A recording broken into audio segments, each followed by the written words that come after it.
honored to be here today with you guys. So thank you for the invitation. Thank you for your time. And then on top of that, thank you for all that you do. And just those first few announcements that you heard there from Bobby and from Sean and from Peggy and from Claire, you guys get a lot of work done. And so we're just so appreciative of everything that you do to take care of those clients and customers that you represent, and then for sure the communities that you all represent. So I know that COVID has been a massive struggle. Bobby and I were talking before the call started, and I know that you guys have a lot of challenges ahead of you. So I want you to know that we do know that, we do understand that, and there's a lot of work ahead of us, there's no doubt. But as a team, and all of us in this room get to be a part of that, I will tell you that we are up for that challenge, and we're gonna continue to grow and continue to work hard and continue to take care of all of the people that we work with and take care of. So thank you guys for that. So I am Tracy Casper. One of the things that he may not have mentioned, and maybe you don't know about me, so by way of introduction, I am a broker, I am a realtor, I do list and sell every day. I have 70 agents and I talk with them every day.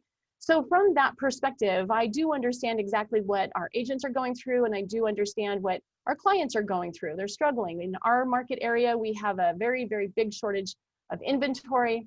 Affordable housing is a big conversation. So I do just intricately do understand those issues that we're facing. But I'm also a mom. I have 7 children. They have 6 boys and 1 girl that my husband and I blended our families 18 years ago. And the kids have now grown up and they have their own families and lives that they've started and created. And they've brought back 5 darling grandchildren, and I do have 1 on the way. So I'm also a family person. I love what I was able to do as a mom with my kids and being super involved in our community by way of all those kids and all the things that we got to do. But with that came that balance. And what I really enjoy now is with the kids going and doing what they've done, even though I've been in leadership the entire time that they were being raised at home, now I find that I have more time to be able to share and more time that I am able to give back. So I have been in leadership. I've been a realtor for 23 years. I was in the industry for 5 years before that. But I will tell you that as soon as I did get my license, I got involved. And I knew that that was something that I was really passionate about. And I ran for treasurer of my local board and I won, even though I don't know that they even knew who I was at that point. But they grew me up in leadership, and I was raised in RPAC just right from the get-go. But even with all those years in leadership and with all those years of understanding and knowing advocacy and RPAC and all of those things, I will tell you, it's the last 4 or 5 years that I've been a part of the NAR leadership team, intricately involved with the extended leadership team, and then last year as vice president of advocacy with John Smaby, that I really understood, wow, things change. And with that, your leadership team has to change and pivot. And we saw the best example of that, of course, in March of this year. But one of the things I was also very privileged to be able to do, I'm chairman this year of the Broker Engagement Committee. And we met together in January of this year. And for the first time with 24, 25 of us, brokers from across the country, we sat down and said, we have to do this different. We have to be able to react and pivot for our brokers and be able to be reactive to what they need right now. That was January. None of us could have ever predicted that in March of 2020, we would have to absolutely stand up hard for our brokers and help them. So we, in 4 days, knowing that the brokers were having the same questions we were all having, where's that PPP money? How do we get it? How do we help our clients? We know they're missing payments. What does forbearance look like? How can we get this information to our independent contractors? How do we do this? And in 4 days, we put together that broker conference. It was called a Broker's Power Hour. We wanted to be responsive to the questions we were knowing that they were having. And in 4 days, putting it together and advertising it, we thought we'd have a couple of hundred brokers on that call. We had 3,600 brokers that chimed in that day because we knew that they were looking for us. What we didn't realize is how many would be responding to that. So I'm very proud of the fact that we worked so hard to get ready that when the tragedy happened, we were able to be responsive and helpful. NAR did the same thing in March when they were able to react and take care of all of us to be deemed essential services and all of the things that we're doing there. I love the idea that we're the ones that went to HUD and we went to Fannie and Freddie and we said, forbearance is going to be a problem. Don't just offer forbearance. There has to be life after forbearance. and we helped them put together a plan to take care of our customers and clients that were going to miss those payments to make sure that they wouldn't be punished as long as they were able to keep that arrangement that they made with their lender. So I will tell you that my platform that I am running on, the pillars that I stand on literally every day, even in my own business, is AIM. It's advocacy, it's inclusion, and it is about our members. So with that advocacy piece, yes, I have been involved with advocacy for 22 years, loved every minute of it, and truly do understand it. But when I was VP last year, Bill Mulcahy sat me down and he said, Tracy, we have to tell a different story. So even with everything that I brought to the table, knowing that we had to change up how we advocate, how we respond to those members of Congress, and better yet, how do they respond to us? We needed to figure out how to regain that footing of being the voice for real estate amongst the policymakers, not just the legislators. And so working with Bill and working with Shannon and their team, they have completely revamped how they've done that. And they needed us as the leadership team to help them to tell that different story, support them in those changes. And that's what we did. We had to be responsive. And advocating goes all the way down the line with helping our customers and clients, figuring out that affordability piece, making sure we have a 30-year mortgage, helping that GSE reform. There's just so many things that we're watching. And right now, for our commercial practitioners, that 1031 exchange is a big deal as well. So we're really watching that conversation to make sure that doesn't go off the rails. Inclusion. We had an amazing day on Friday with our board of directors. We did stand up to make sure that we were taking care of all in such a bigger way than we were even before. I'm so proud of our code of ethics teams. I'm proud of our committees. I'm proud of our board of directors for making the tough decisions. But inclusion is going to go only so far. It does start with us. So the inclusion piece that I'm standing on is the fact that we need to make sure we're engaging and that we're reflective of the communities that we live in, that our membership is absolutely reflective in that, and then engage with our members to make sure that our leadership team and our committees are also reflective of our membership. We want to make sure and engage with our multicultural groups. We want to make sure that we're engaging also with our appraisers, our commercial practitioners, again, our property managers. There's so many people that we represent, and we have to make sure to engage all of them so that we're making the right decisions for everyone. And then lastly, our members. So everything we do, if we can answer the question that it's about our members and that we are doing right by them, then we're on the right path. Our members are looking forward to a little uncertainty. What's going to happen next year? What is 21 going to bring? I agree with you, Bobby. 2020 can end. We're all over it. We're good. So 21 has to be different. But we also need and deserve leaders who can look forward into what does 22 look like? What does 23 maybe look like? So that as we plan and prepare, we're going to be ready for those changes, no matter what they are. So I am so proud to be here today. I will tell you, I am so honored to be here today. Even with all those years of experience, I will tell you, I believe it's these last 4 or 5 that make me uniquely qualified to help lead this association along with all of you into that future, no matter what it is that that future brings for all of us. So thank you for having me today. It is my absolute pleasure to be here.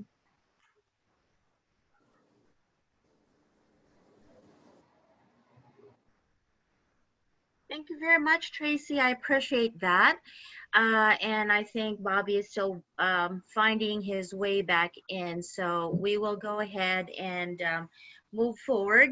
I would like to find out if anybody has any specific questions with Tracy. So you can go ahead and type it in our Q&A box. But I'd like to ask you, Tracy, myself, how did you reassure your agents within your office during this entire pandemic? And what is your silver lining on all of these?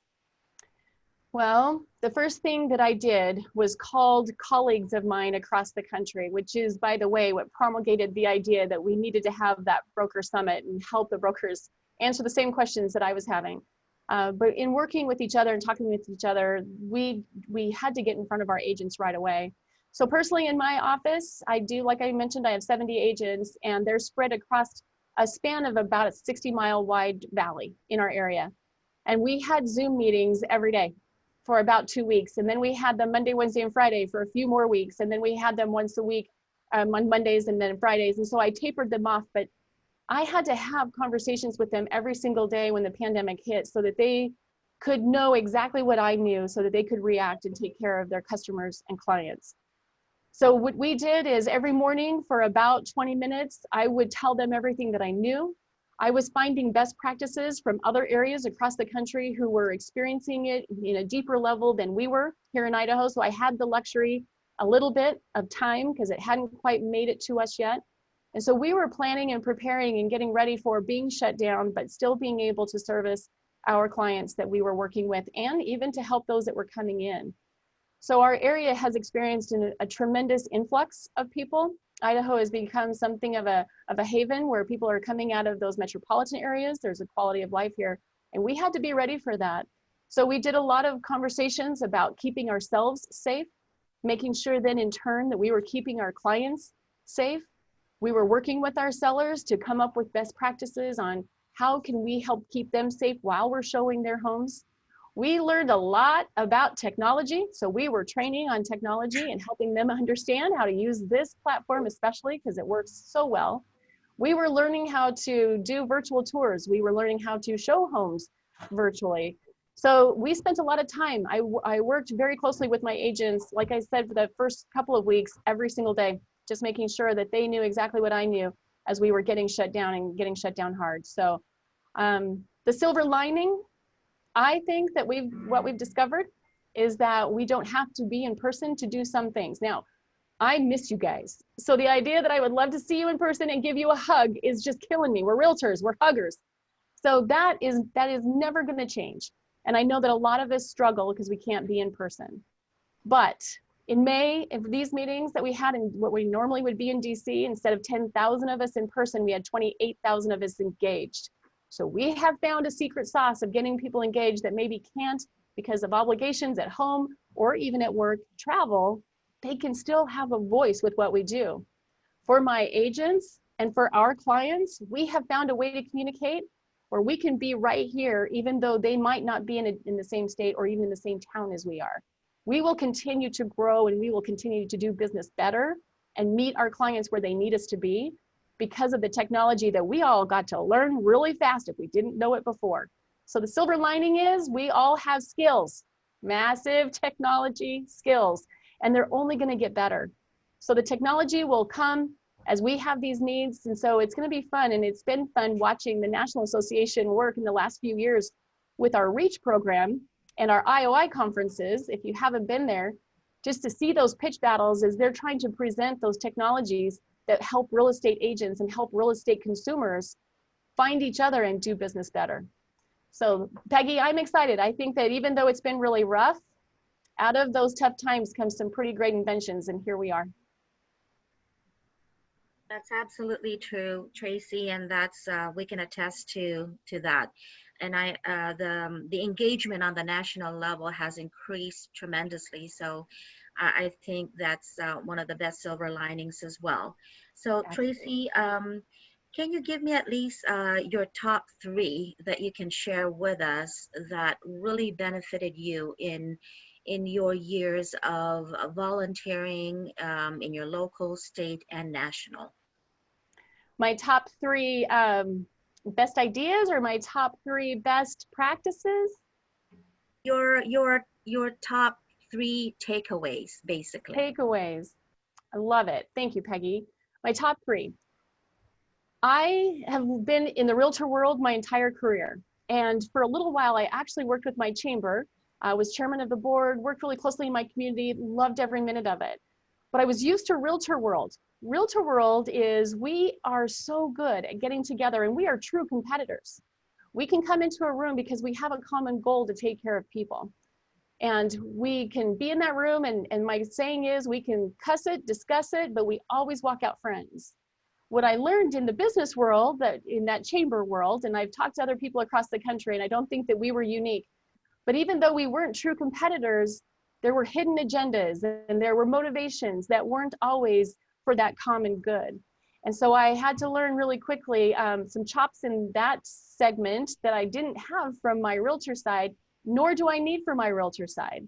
So my takeaway was that realtors really do it better. We are able to come together as true competitors and take care of the communities that we live in, we work in, and we play in.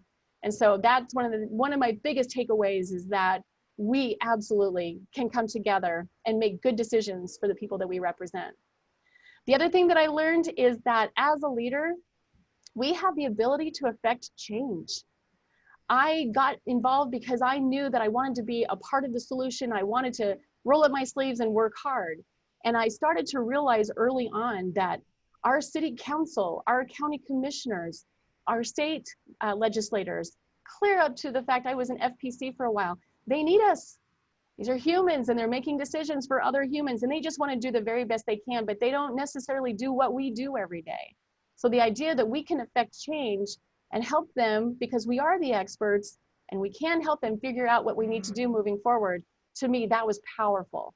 So that's why advocacy is one of the things I am the most passionate about, because truly all of us, no matter what level we're working at, we can affect change.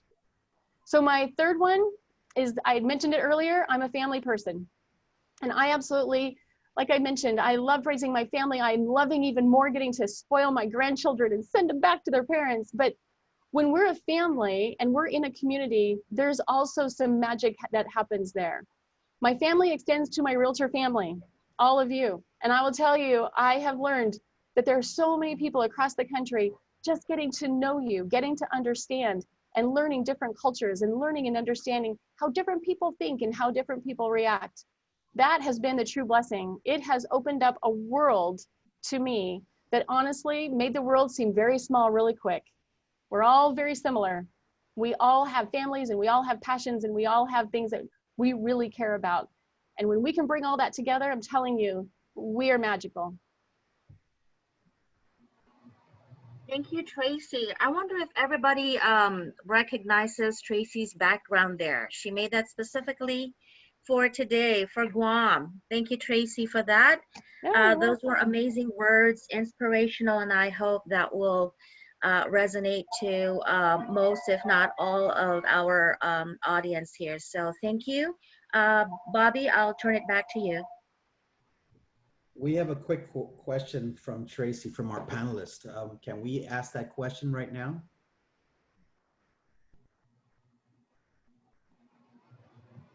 Okay, Tracy, the question is, there has been speculation on the Biden administration eliminating 1031 exchanges for real estate investors with annual income of over 400K. Do you have some information that can help clarify this? Not specifically, but I will tell you that that's what we're hearing on the street. And so when we talk about it getting caught in those political crosshairs, that's exactly what's happened. 1031 has become a political talking point.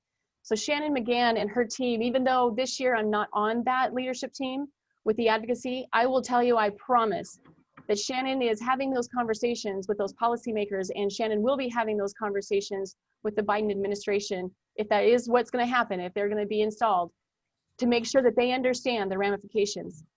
When I was an FPC, my congressman was a little tough. I had a hard time getting him to understand flood insurance. That seems like a pretty easy, basic one, but he didn't like it because government was involved. So when I was sitting down with his team, because you do that a lot, you meet with their staff, and I was talking about MID and flood insurance, they nodded, they knew. But as soon as I said 1031, because if you remember back, the tax cuts that we did, the 1031 was in that cut too, and we had to bring that back into the conversation. Those young people, as I'm talking to them and I said 1031, they perked up, and he goes, wait, and now comes the pen and now comes the paper. They hadn't heard us talk about that before. So we started talking about it then to make sure that they understood what 1031 meant and what it does. It's not a loophole. It is the chug that keeps this thing turning, and we have to make sure that they understand that. So while I'm not involved intimately and I don't know that I can directly answer it, I can guess that Shannon and her team are having those conversations. They'll continue to have them to help them understand, if you get rid of that, you're going to stop an economy, and you'll stop an economy on its head. It will absolutely quit. So that is one that no matter what, we will be at the helm of that. We will be leading that conversation. And I just have all the confidence in the world in our team that the Biden administration will understand kind of what they were misspeaking about, because I don't know that they understood completely what they meant. Thank you, Tracy. That was a That- wonderful explanation. Well, if there's no more questions for Tracy right now, we're going to be moving on to Mike McGrew. Before doing so, I want to apologize for just suddenly cutting off right there. You are okay. Some glitch in our system out here. I'm not sure. I'm just going to use that as my line right now. Okay. So, with no further ado, we have Michael C. McGrew, a realtor for more than 30 years in Lawrence, Kansas, was the 2016 treasurer for the National Association of Realtors. Mike is the CEO chairman of McGrew Real Estate, a firm specializing in real estate and commercial real estate and development. He has earned designations as a certified residential specialist and a certified real estate brokerage manager. Mike has held many roles at the national level. He has served for 9 years on NAR's board of directors and 5 years on the executive committee.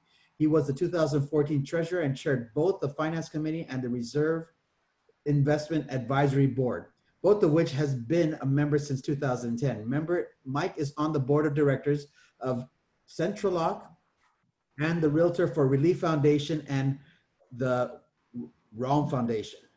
Previously, he chaired committees of federal taxation and risk management. He has been a member on committees including budgeting, business issues, and public policy. Mike served NAR as the vice president for Region 9 in 2003. He was inducted into the Omega Tau honorary fraternity in 1998 and the RPAC Hall of Fame in 2010.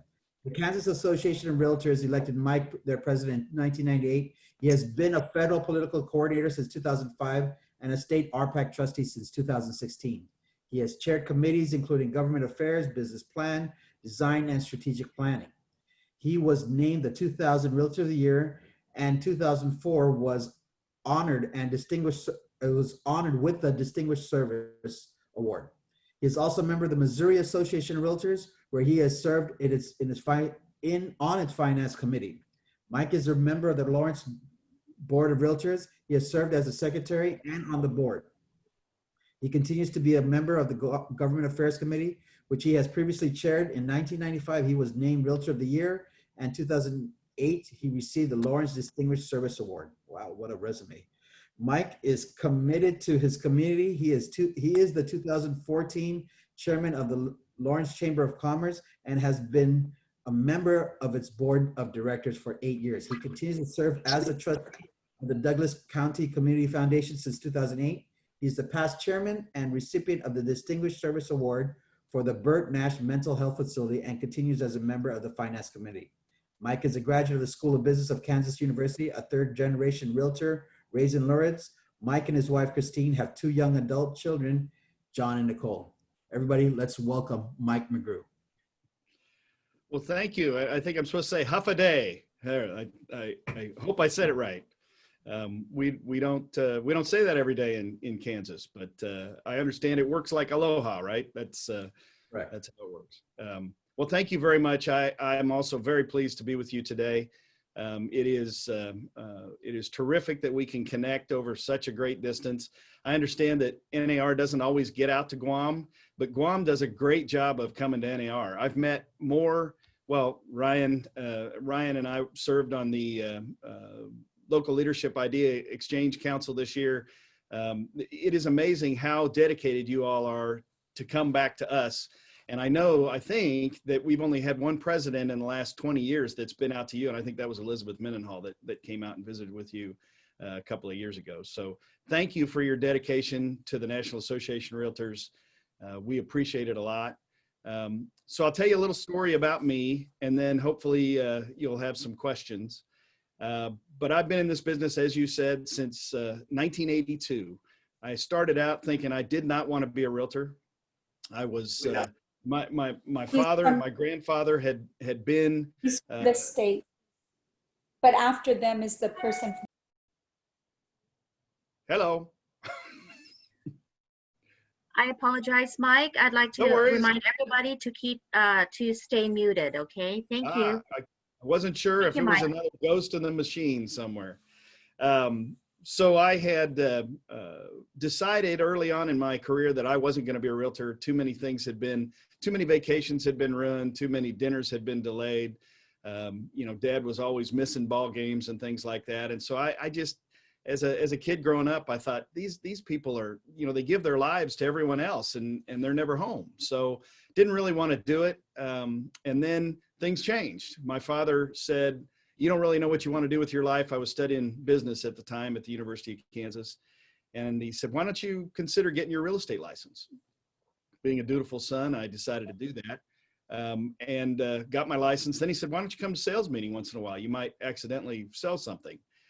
So next thing I know, I'm driving around with an ex-girlfriend in my car, and she's got her fiance with her.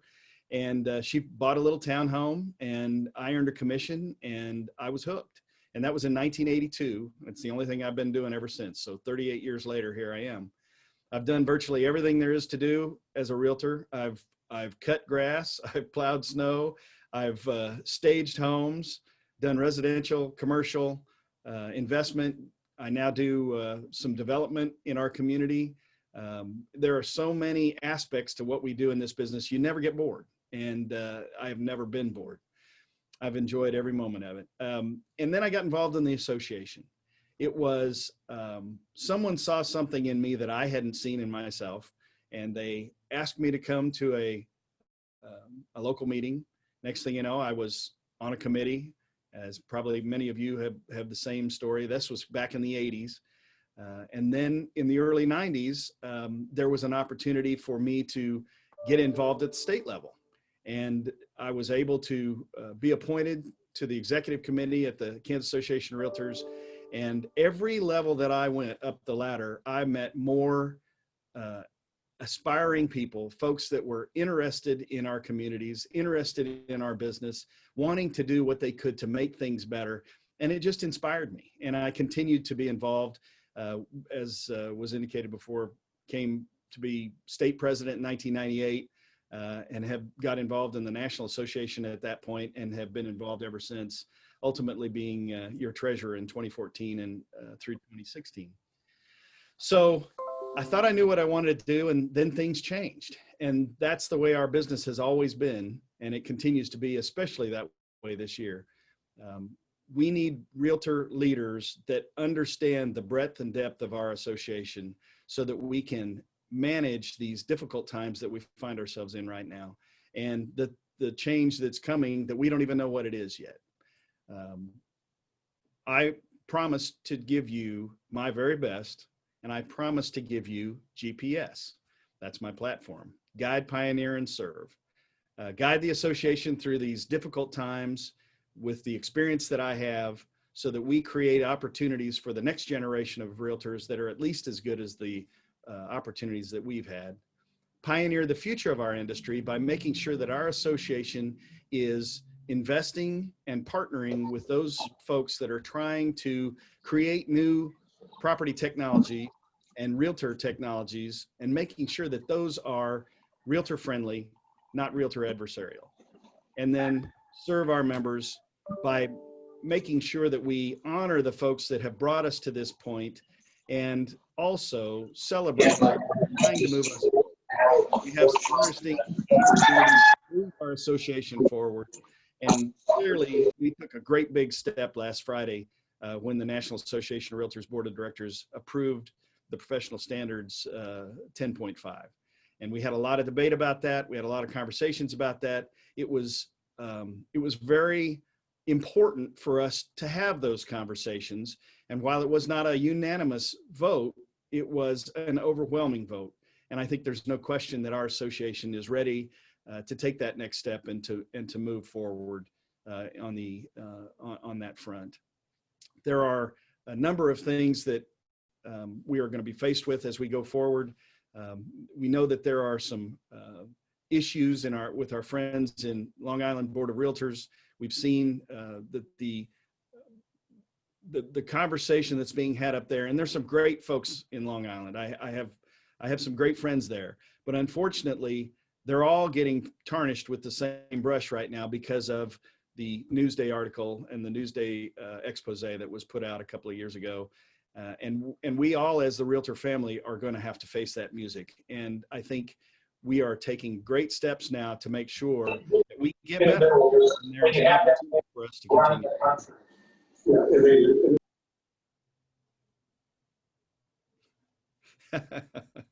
That wasn't me. I don't know who that was. But I'll take a breath here now and see if you all have some questions that you'd like to ask me. I have a quick item here, Yes, sir. if you don't mind, Mike. When you were talking about the professional standards, was it 5.0 or 4.5? 10.5. 10.5, sorry. Can you just give us a brief update on what some of the key differences are in the professional standards? Yeah, so it's always been that we could be brought up on a professional standards hearing if we disparaged another realtor or if we did something against the rules within a real estate transaction. That is where NAR's purview stopped. What has been the most fundamental thing that has happened now is that we have expanded that to all activities. And the reasoning behind that, and some of the best and brightest folks in our association worked, I mean, a lot of hours over the last 6 months on this. The reason that they expanded it this way is because so many complaints have been coming in, so many more than we've had in the past about, and I recognize that we've had a very difficult federal election that we're all still living through. It's not over yet. By the way, realtor elections are a lot friendlier. I love Tracy, and this is, I like this a lot better than that. But it has been a very difficult time. We lock everybody up due to COVID. We have a very difficult federal election going on, and there seems to be a lot more anxiety and a lot of folks that get on their keyboard late at night and type things that maybe they shouldn't have typed. And NAR did not have any authority. We as the Realtor family did not have an authority to police those actions, even though that person might be making some terrible comments with their Realtor R on their page, on their Facebook page. So now the rules are such that anything you do that can be considered hate speech can be adjudicated by a professional standards hearing. There are 2 pages of guidelines that go with it in the appendix. You can't, one of the best comments that I heard was, you can't accidentally do hate speech. People are concerned that they might accidentally say something that is found to be offensive by somebody else. We're not talking about that. We're talking about hate speech. And if you are one of those people who gets online late at night and decides to argue with somebody on your keyboard, you need to think twice about what you're going to post out there, because now it does fall underneath the umbrella of our professional standards.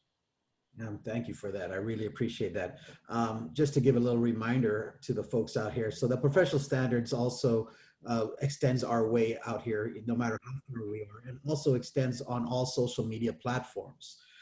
There have been incidences last year, earlier this year, sometime with the frustration, understandably, that we've been discussing items, and especially when people are running for political office and commenting on our social media. So we want to let everybody here know that the professional standards needs to be upheld at all times.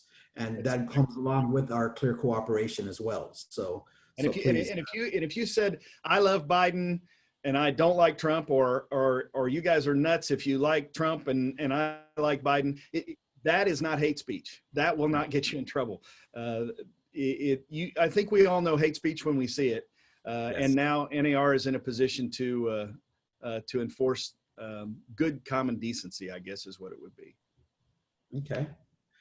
Well, if any other panelists have any questions, I'm going to continue. I would like to ask that you send your questions on the chat or raise your hand somewhere so that I can see, so we can call on you if you have any questions to ask either Tracy or Mike. But before doing that, or while you're thinking about that, I need to apologize for getting cut off earlier. I'm not sure where I got cut off. I'm just going to finish Tracy's background, if you don't mind, here real quick. Absolutely. So Tracy I kind of finished where she was the partnership of the Gold PAG in 2016. Now, Tracy has been a dedicated member of the Idaho Association of Realtors since 1997. She was honored to serve as their president in 2016 and was awarded Realtor of the Year that same year. At the local level, she is a primary member of the Caldwell Bank Board of Realtors. Tracy is a past president of the NAMPA Association of Realtors and is past Realtor of the Year for both NAMPA and Caldwell Association. Tracy has served as the chairman of the board of the Caldwell Chamber of Commerce and is currently in her second year as honorary commander for the Idaho Air National Guard of Boise. Thank you for your service, Tracy. Tracy and her husband, Mike, have raised 7 children and currently have 4 grandchildren in her spare time. Tracy has helped raise more than $350,000 for a variety of youth charities in the Boise Valley. So again, I apologize for getting cut off earlier, not under my control. Oh, no, thank you for that. I appreciate that. Thanks, Bobby. Now, if anybody has any other comments, or if Sean, you want to add anything, any other commentary for Tracy or Mike? No, but thank you guys very much for joining us today. Really appreciate it. Very insightful. Thank you. I have a question that just popped up here on the panelists, from the panelists, Ray Haddock.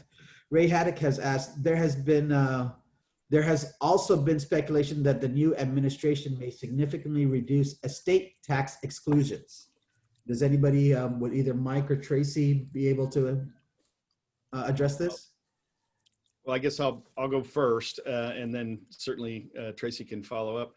I think that we have inflated our debt by $6 trillion this year, and rightfully so. I mean, it needed to be done. This was an extraordinary black swan event, and our government needed to come to the rescue, and they did. Having said that, we've now ballooned our national debt to numbers that many of us that have been in the financial part of the National Association of Realtors and have been advocating it on the Hill for years to keep track of that debt. Don't let it get away from us. We don't want to have our children's children be saddled with something that they can't possibly pay back. So I think, to your question, everything is going to be on the table. I think there's no doubt that as they try to figure out how to balance in some way the debt that we have accumulated recently, I think there's no question that we're going to see assaults on the 1031. I think we're going to see a conversation about every part of the preferential treatment that real estate enjoys, or as was mentioned, the estate tax. I think we're going to see all of it on the table as they desperately try to figure out how to pay for the $6 trillion that has now been spent to keep things going. I would like to think that smart folks in DC will see that the best way to keep our economy growing and going is to not do away with the 1031, to not change the capital gains rates unless they were to lower the capital gains rates, so that we could actually see some of our small investors feel like it was okay to go ahead and sell those properties, pay a somewhat lower capital gains rate on these small rental properties that many mom and pops own, and give the markets that we are so desperate for having inventory, give them some more stuff to sell. I'm sure you guys are probably in the same position that we are in my little community.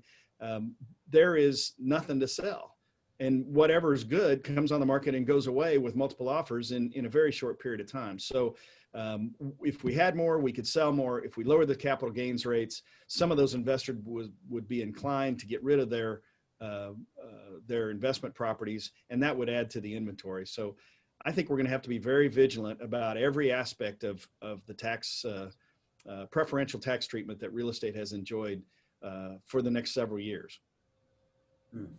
Thank you for that.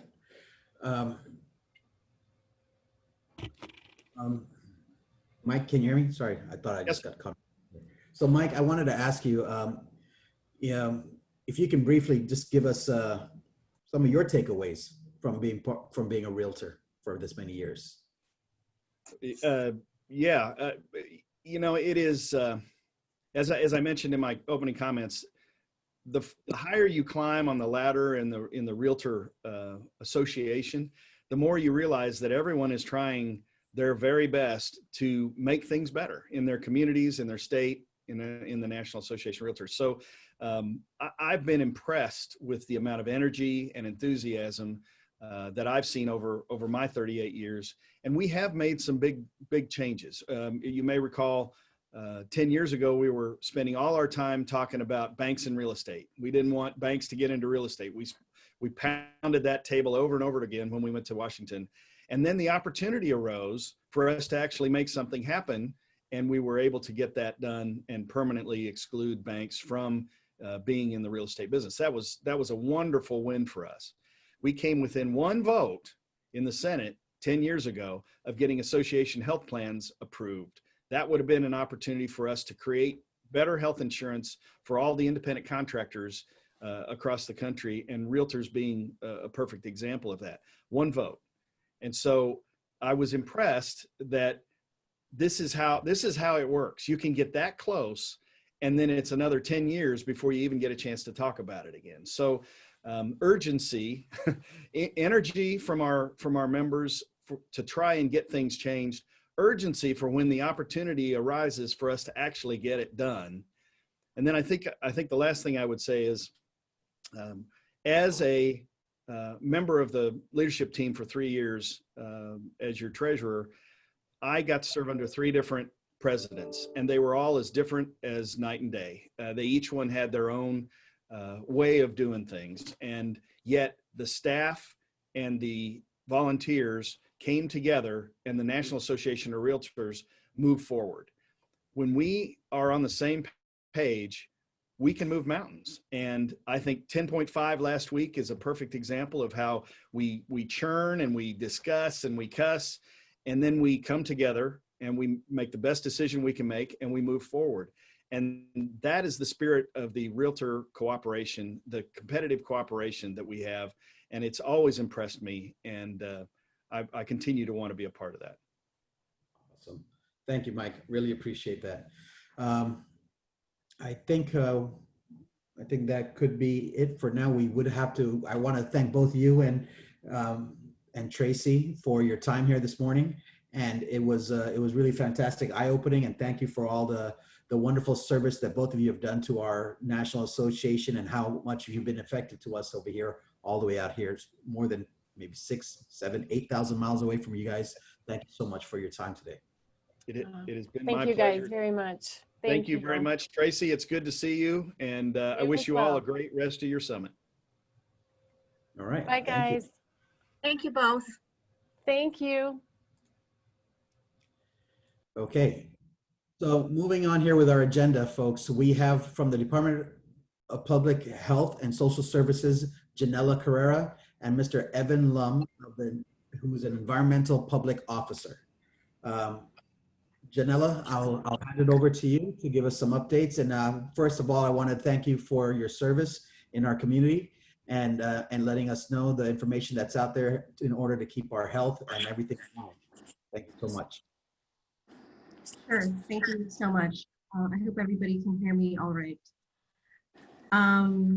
So I just want to thank the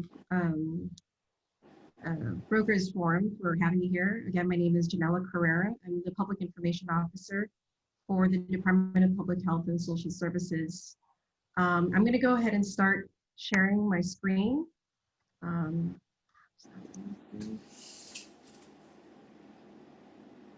And I hope everybody can see that okay.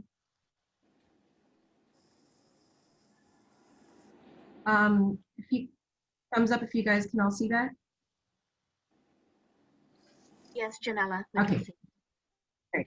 Thank you. So what we're going to go over today is a preparedness toolkit for the Department of Public Health. And we're just going to go over some of the things that for COVID-19, just want to help inform everybody of, what the do's and don'ts are for COVID-19, some of the things that will be useful information when it comes to COVID-19 in the community, where to get tested, when to get tested, what is a close contact. So I'll begin my slide or PowerPoint presentation. So our goal is just really to inform you, everybody here, educate the community, and again, when and where to get tested, what are the proper quarantine and isolation measures, what is an incubation period, what's the definition of a close contact, what to do after you receive a COVID-19 test, and if you do test positive for COVID-19, what you should do. Some of these concerns, there's a lot of confusion sometimes that we notice out in the community, and we do get a lot of phone calls from the community where people seem to not know some of the answers to a lot of these questions, and there may be some misconceptions. And so at Public Health, we do actually, we've been developing an education campaign, and this is actually the start of it. So we're actually honored to begin this campaign here at the Guam Association of Realtors Brokers Forum. So we're going to start with some of the symptoms of COVID-19. I'm sure you've heard about a lot of them. I'm just going to cover some of it. Fevers or chills, cough, congestion, sore throat, flu-like symptoms like fatigue, body aches, headaches, shortness of breath is a very common one, nausea, vomiting, diarrhea, and then of course there's a loss of smell or taste. This actually doesn't cover all the symptoms of COVID-19. There may be other symptoms that you may feel that's not covered here. And one of the things that we always tell patients is if there are other symptoms that you're unsure of, it's always best to contact your healthcare provider.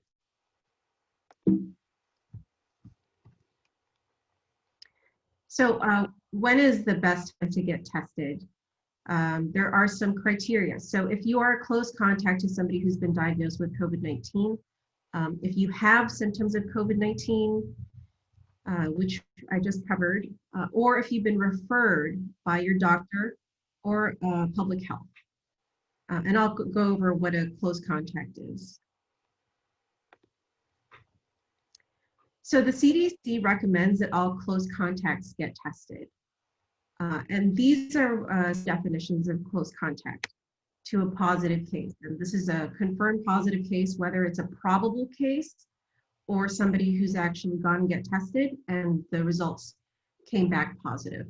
So if you've been within 6 feet for at least 15 minutes to a confirmed positive, you provided care to that person at home, you had direct physical contact, like you hugged that person or kissed that person, you shared eating or drinking utensils with that person, or that person may have coughed or sneezed or gotten their droplets on you, their respiratory droplets on you. Then you would be considered a close contact to a COVID-19 positive person.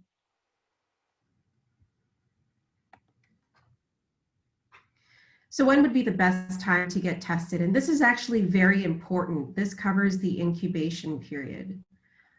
There's actually a lot of confusion about when is the best and optimal time to get tested. So I'm going to spend a little bit of time on this. We get a lot of phone calls about people who may have been exposed, and they'll call us within 2 days or 3 days asking to get scheduled for testing. And we always advise them to wait 5 to 7 days after their last exposure. And this is because the viral load in their system may not be high enough for the test to recognize the virus in their system for COVID-19. So it's always best to wait 5 to 7 days. And actually, I would recommend waiting till the 7th day to get tested.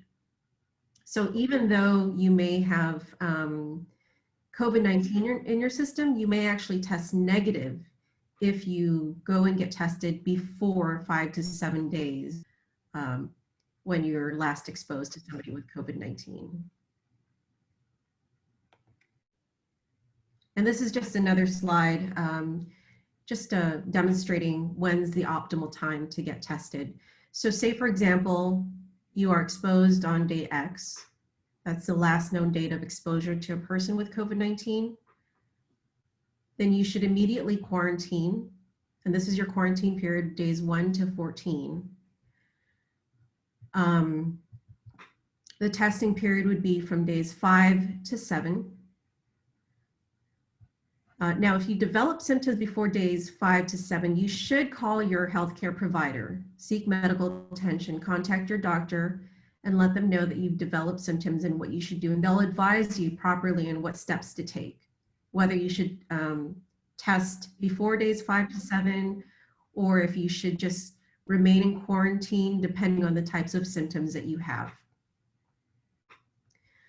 Now, even if you test negative, so say your results come back after you've tested between days 5 to 7, you should still remain in quarantine. And the reason is because even if your results come back negative, you may still have the virus and you may still end up testing positive on these days. And the reason is because the incubation period may still result in a positive test up to 14 days. And this is actually known science.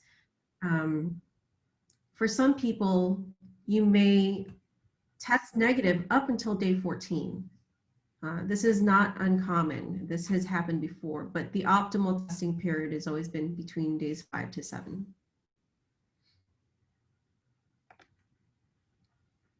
So what do you do while you're waiting for your test results? These are just some of the graphics that we've issued as part of the Joint Information Center in Public Health. And I'll just go over it. Hopefully you can see this, these slides.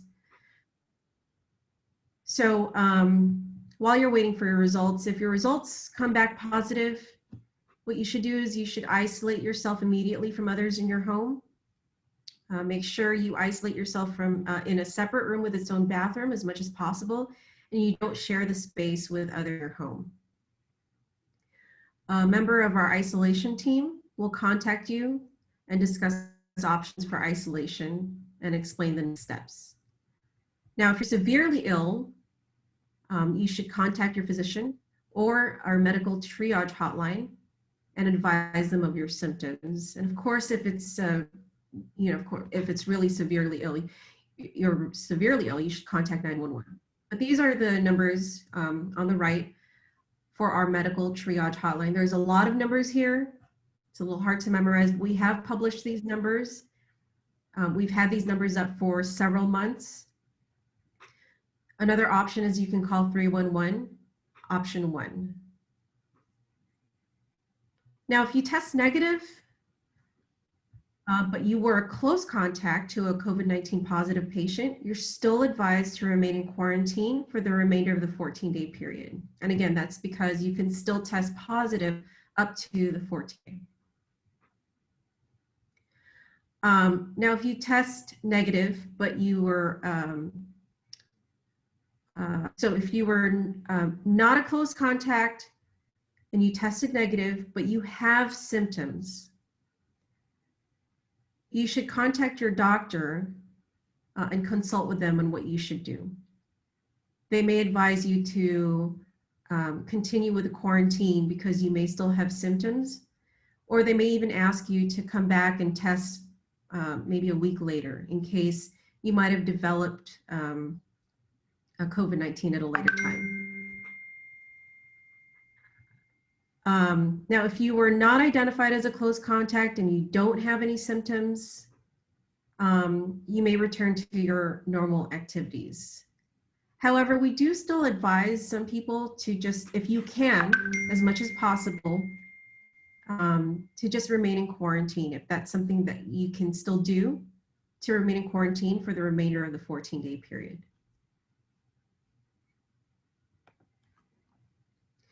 These are some of the areas or the tier 2 clinics that we've partnered with to get tested in Guam.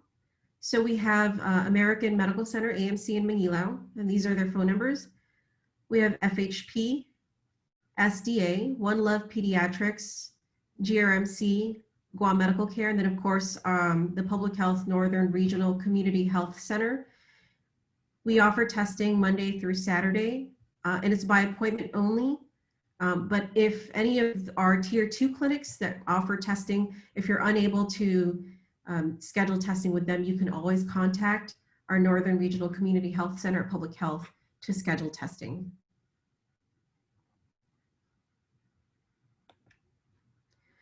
And now I'm going to go over the difference between isolation and quarantine. There is some confusion regarding what the difference between isolation and quarantine is. So isolation is for those who are sick, and it separates people who are sick with contagious disease from those who are not sick. So basically, if you're sick, you go into isolation. Quarantine is, it separates and restricts movement of those who may have been exposed to a contagious disease, and then to find out if they become sick. It's for those who are not yet sick, but may have been exposed to a contagious disease. So that's the difference between isolation and quarantine.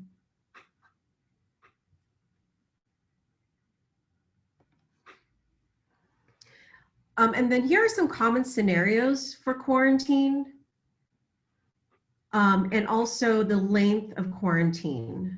And it's different for different scenarios. Most commonly what you'll hear is, you know, quarantine is a 14-day period, but it could actually be longer depending on the situation that you're in. The most common one that we hear of is 14 days. So for example, you're exposed to your coworker or a friend. And again, that length of time is within 6 feet and a minimum of 15 minutes. So you would, we recommend that you quarantine for 14 days from your last known exposure to that individual. Now, if you've been exposed to a household member with COVID-19, then you should begin your quarantine at the time that that person begins isolation. Now, this is, for example, your wife, your husband, your son, your daughter, your brother, your sister. So when they begin their isolation period is when you should begin your quarantine period. Now, say for example, you've had additional contact after you already began your quarantine period, then you'd have to restart your quarantine period. So say for example, you started your quarantine, but on day 3 of quarantine, you had additional contact with a COVID positive patient, then you should restart your quarantine period for another 14 days. If you live at home with someone who has COVID-19 and you're unable to avoid contact with that person, say for example, you're a caretaker, or you cannot, you live in a home with 1 bedroom and 1 bathroom and you have to share that space, and for whatever reason you cannot isolate into another bed, that person cannot isolate into a separate space. The quarantine period would be, you would basically have to quarantine at the same time that that person is in isolation, which is typically 10 days. And then you would also quarantine for an additional 14 days. So it's about 24 days.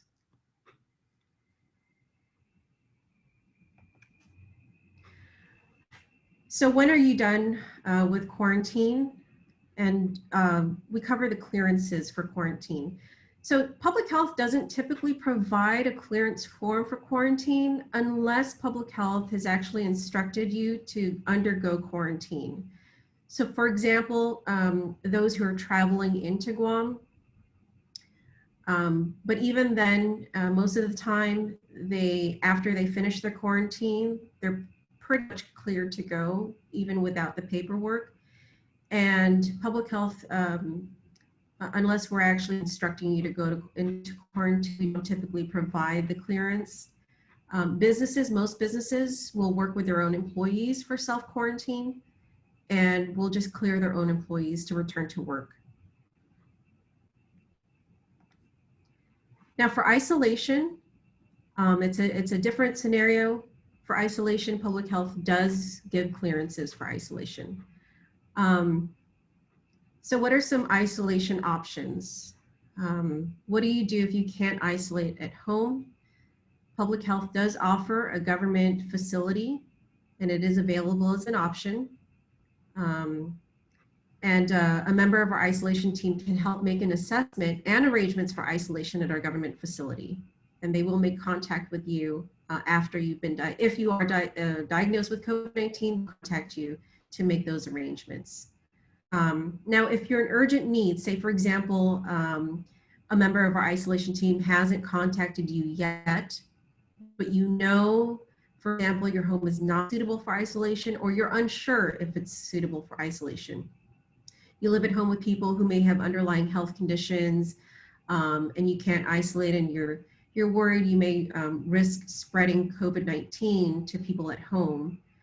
You can call 311 option 1 to inquire about isolation options between the hours of 8 a.m. to 8 p.m. Or we also have an isolation hotline. 998-4512 is a phone number between the hours of 8 p.m. to 8 a.m. So that's like an overnight number that you can call. Now, I know that a lot of people say that, you know, calling 311, sometimes it doesn't always get through. And that's because we do get a lot of phone calls through that phone number. If the voicemail is full, we do voicemail and we do return phone calls. And it does have caller ID. So we do return calls. We get hundreds of calls a day. So as much as possible, we ask people to be as patient as possible, and we will return the call. But you know, that second number is there, 998-4512. It has been published.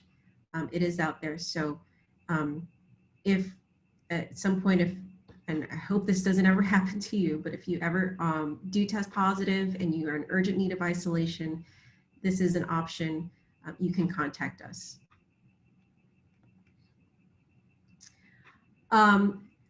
Now, this is just a guide for isolation.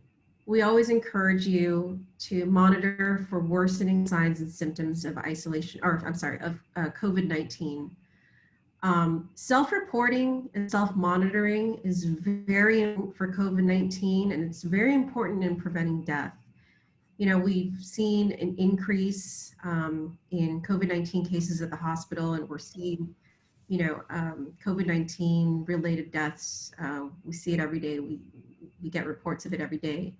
And some of them can be prevented, especially if we can really educate our community for the signs and symptoms, especially the worsening signs and symptoms. So we always encourage people to look out for them and contact their physician or call 911 immediately.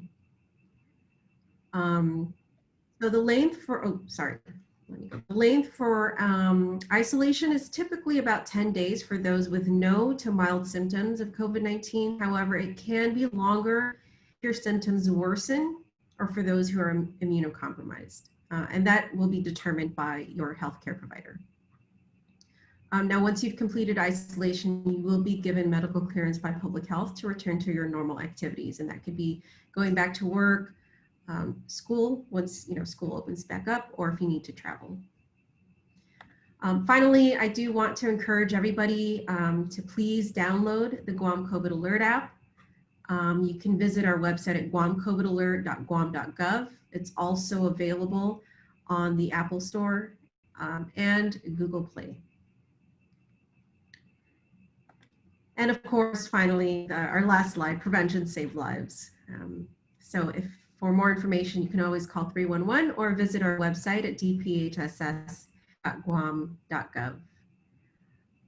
And now I'm going to turn it over to Evan Lum. He's an Environmental Public Health Officer with the Division of Environmental Health. Thank you guys very much. Afre, I'm Evan. Like Janela said, I'm an Environmental Public Health Officer too with the Division of Environmental Health of the Department of Public Health Social Service. Can you guys hear me okay? Thumbs up? Yeah, okay, cool. So yeah, my division, we're tasked with enforcing a lot of the executive orders in regards to inspection of facilities to make sure they're following the requirements of all the executive orders. So I didn't really put together a presentation per se, but I wanted to show you guys how to access the information that I'm going to share with you mostly via our website. So I'm going to share my screen. Okay.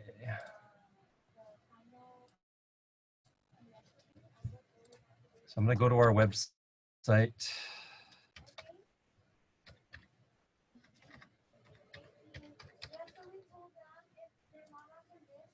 Okay, and I want to show you guys the most current executive orders and DPHSS guidance memos. So again, this is our website, and you can get some information here on how to download this app. So on the main page, there's a tab over here for information on COVID-19.